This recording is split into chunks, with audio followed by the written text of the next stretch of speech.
Argentine کا ایک شہری انڈوں کا کارٹن خریدنے گیا اور بیچنے والے سے قیمت کے بارے میں پوچھا تو اسے معلوم ہوا کہ قیمت معمول سے بہت زیادہ ہے۔ تو اس نے بیچنے والے سے اس کی وجہ پوچھی۔ اس نے بتایا، بھائی جان، تقسیم کاروں نے قیمت بڑھا دی ہے۔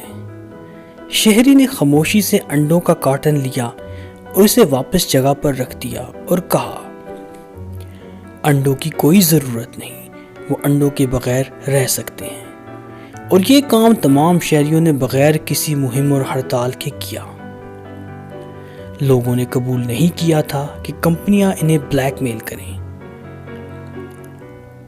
اس واقعے کے ایک ہفتے سے بھی کم عرصے میں کمپنی کے ملازمین انڈے سٹوروں کے حوالے کرنے آئے، لیکن مالکان نے انڈے کے نئے کارٹن لینے سے انکار کر دیا کیونکہ کسی نے پرانے انڈے خریدے ہی نہیں تھے۔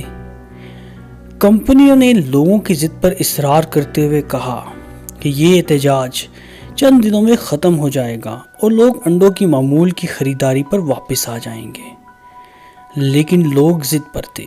انہوں نے انڈوں کا بائیکاٹ کیا اور کمپنیاں خسارے میں جانے لگیں۔ فرموں نے تقریباً دیوالیہ پن کا اعلان کر دیا تھا، اس لیے وہ دوبارہ ملے اور انڈوں کی پرانی قیمت کو بحال کرنے کا فیصلہ کیا۔ تمام میڈیا میں ارجنٹائن کے لوگوں سے سرکاری معافی کی پیشکش بھی کی گئی۔ اس کے علاوہ انہوں نے ایک ہفتے تک انڈے کی قیمت کو اس کی سابقہ قیمت سے 1/4 تک کم بھی کیا۔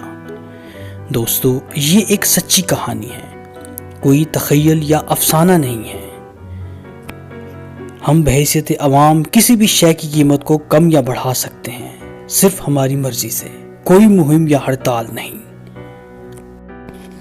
ناظرین، اس چھوٹی سی کہانی سے ہمیں یہ سبق ملتا ہے کہ اگر عوام اپنے جائز حقوق کے لیے متحد ہو جائے تو وہ آسانی سے اپنے تمام حقوق منوا سکتی ہیں، لیکن شرط صرف اور صرف متحد ہونے کی ہے۔